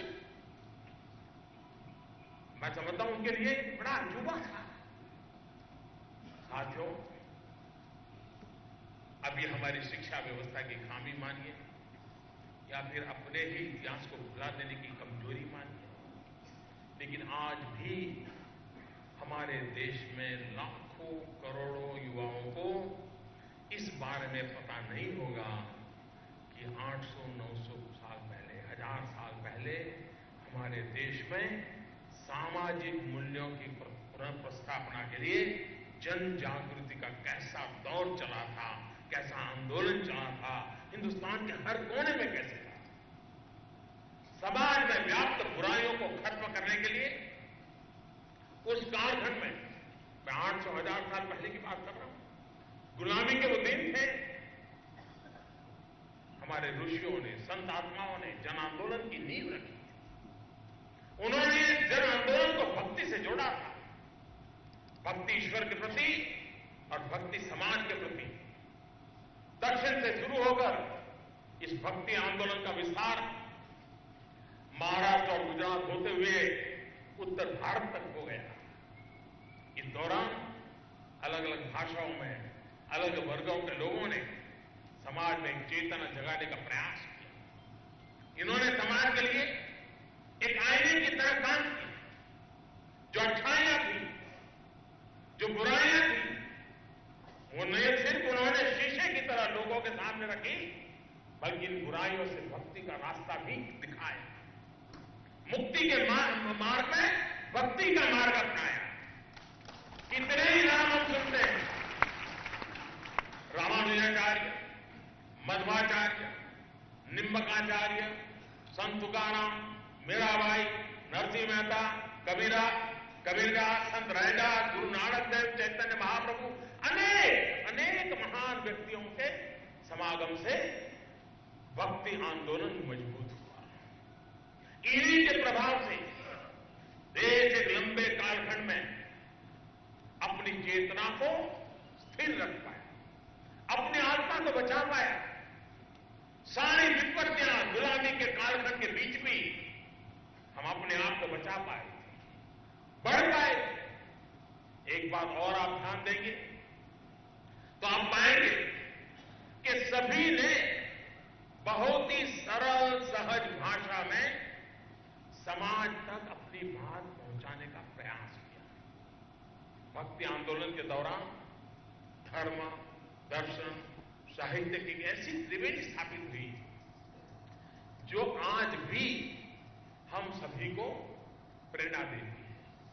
उनके दोहे, उनके वचन, उनकी चौपाई, उनकी कविताएं, उनके गीत आज भी हमारे समाज के लिए उतने ही मूल्यवान है। उनका दर्शन, उनकी फिलॉसफी किसी भी समय की कसौटी पर पूरी तरह फिट बैठती है। 800 साल पहले बसवेश्वर जी ने जो कहा, आज भी सही लगता है कि नहीं लगता है? साथियों, आज भक्ति आंदोलन के उस भाव को, उस दर्शन पूरे विश्व में प्रचारित किए जाने की आवश्यकता है। मुझे खुशी है कि 23 भाषाओं में भगवान बसवेश्वर के वचनों के अनुवाद का कार्य आज पूरा किया गया है। अनुवाद के कार्य में जुटे सभी लोगों का मैं अभिनंदन करता हूं। आपके प्रयास से भगवान बसवेश्वर के वचन अब घर घर पहुंचेंगे। आज इस अवसर पर मैं बसपा समिति से भी कुछ आग्रह करूंगा। करूं ना? लोकतंत्र में जनता को पूछ करके करना अच्छा रहता है।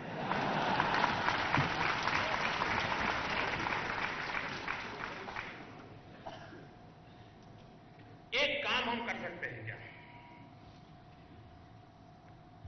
इन वचनों के आधार पर एक क्विज बैंक बनाई जाए। क्वेश्चंस और सारे वचन डिजिटली ऑनलाइन अवेलेबल हो।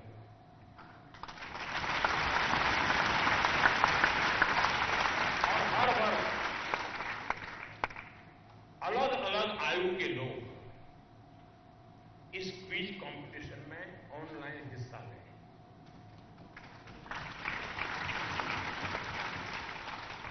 तहसील पर, डिस्ट्रिक्ट लेवल पे, स्टेट लेवल पे, इंटर स्टेट, इंटरनेशनल एक कंपटीशन साल भर चलता है।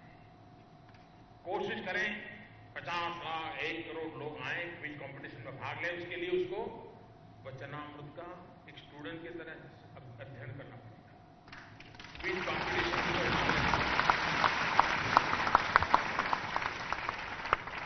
और मैं मानता हूं अरविंद जी, इस काम को आप अवश्य कर सकते हैं।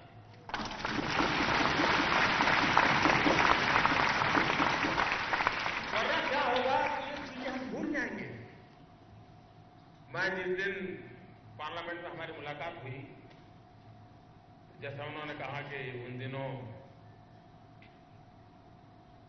नोटबंदी को लेकर के चर्चा थी, लोग जेब में हाथ लगा करके घूम रहे थे। जो पहले दूसरे के जेब में हाथ डालते थे, उस दिन अपने जेब में हाथ डालते।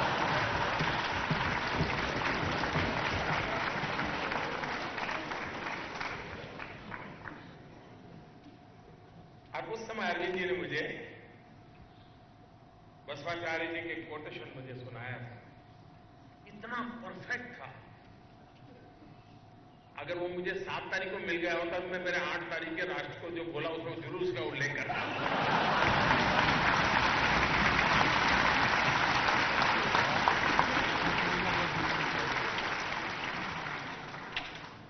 और फिर कर्नाटक में क्या क्या कुछ बाहर आता है, अब डर लगा।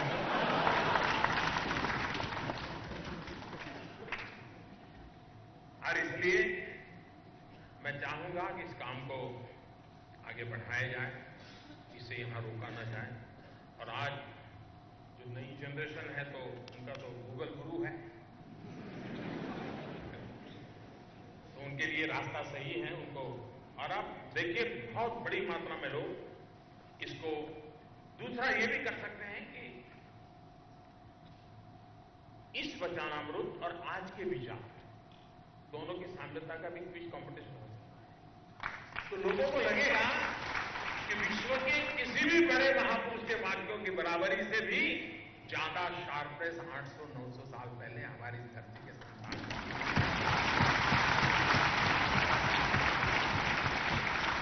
हम इस पर बोल सकते हैं। और एक काम, मैं यहां सदन में जो लोग हैं वो और देश दुनिया में जो भी इस कार्यक्रम को देख रहे हैं उनको मैं कहना चाहूंगा,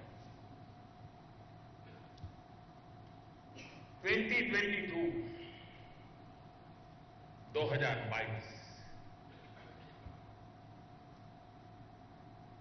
हमारे देश की आजादी के 75 साल हो गए हैं। 75 साल जैसे बीत गए, क्या वैसे ही उस वर्ष को भी बिता देना है? एक और साल, एक और समारोह, ऐसा ही करना है क्या? जी नहीं। आज से ही हम तय करें 2022 तक कहां पहुंचना है। व्यक्ति हो, संस्था हो, परिवार हो, अपना गांव हो, नगर हो, शहर हो, हर किसी का संकल्प होना चाहिए। देश की आजादी के लिए जिन्होंने अपनी जान की बाजी लगा दी, जिंदगी जेलों में खपा दी, जवानी देश के लिए अर्पित कर दी, उनके सपने अधूरे हैं, उसे पूरा करना हम सबका दायित्व है।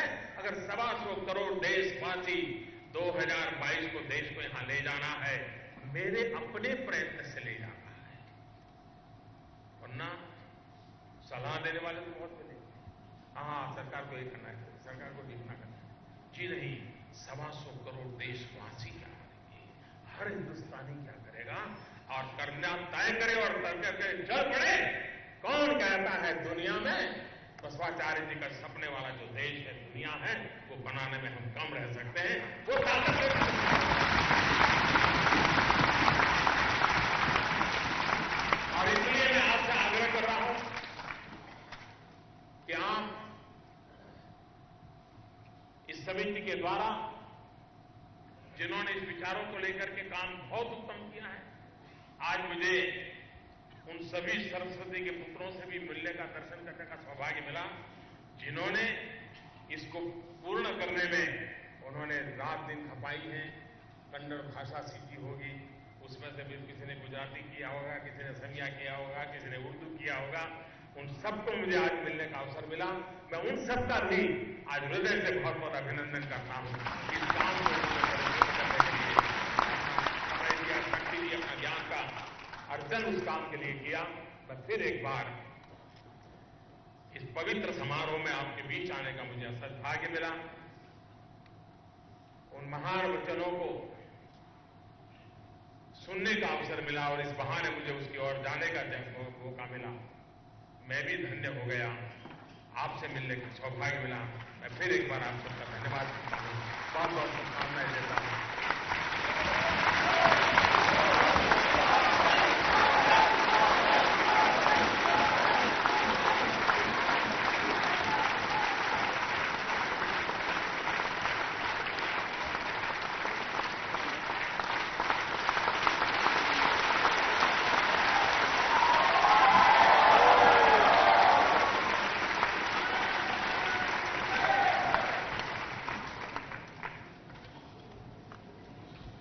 बहुत बहुत धन्यवाद माननीय प्रधानमंत्री जी। I now request Shri Arvind Jatti ji and Shri Prabhu Deva ji, the President and the Senior Vice President of Basava Samiti, to felicitate the Honorable Prime Minister of India, Shri Narendra Modi ji, with a token of our love and respect for him.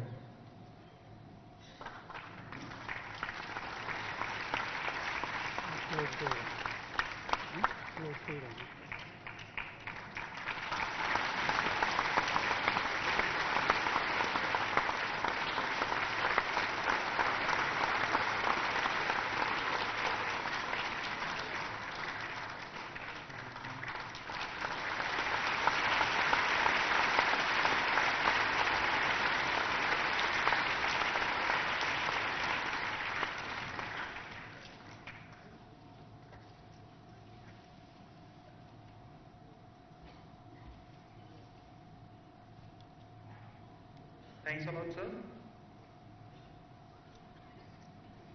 Now I invite the Senior Vice President of Basava Samiti, Shri Prabhu Deva ji, to conclude the program by giving vote of thanks.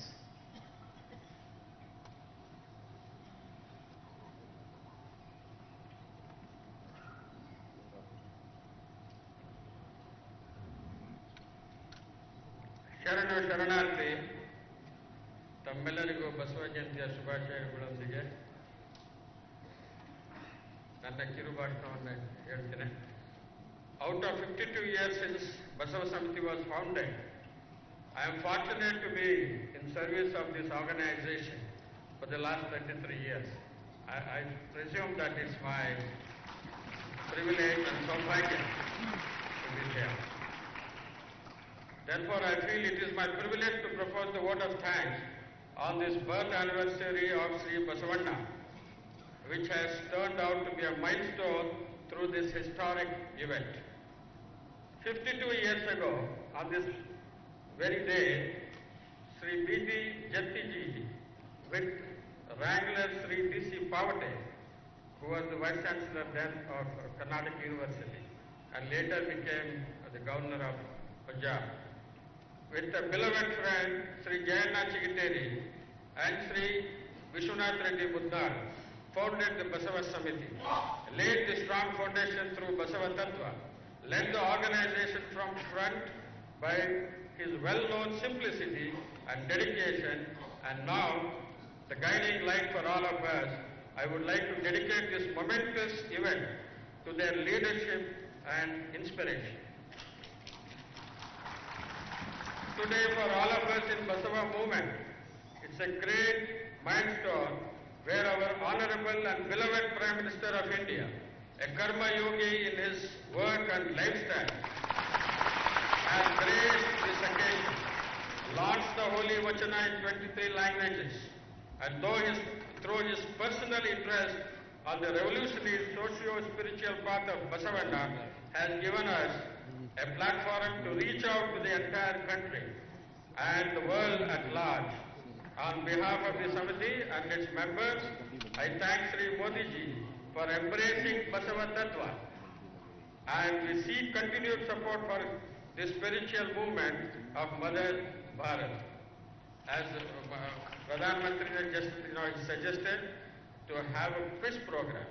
We have an annual competition in essays and quizzes at present, which will be accelerated since the Honorable Prime Minister has suggested. It has given a lot of impetus to us to take it forward. Sri Anant Kumar ji, the Honorable Union Minister for Parliamentary Affairs, Chemicals and Fertilizers, has been the source of inspiration and guidance for years of Basava Samiti's activities. It is Sri Anant Kumar ji who said, if you have vachanas in 23 languages, and then it is time to go global. I thank Sri Anant Kumar ji for enabling this event and for creating this launch pad. Sri Sadanand Gowda ji, the Honorable Union Minister for Statistics and Program Implementation is someone who has always been accessible through Welcome Smile. We all know about his Welcome Smile. We thank Sri Sadanand Gowda ji for being that support and for being with us today. Sri Basuraj Rai Reddy, Minister for Higher Education, represents the Government of Karnataka, and this government led by Sri Siddaramaiah ji has stood by us in this multilingual project of Vachana. Higher education in Basava Tattva is of Shivanubhava, and we thank you, sir, and the Government of Karnataka for constant support, especially for granting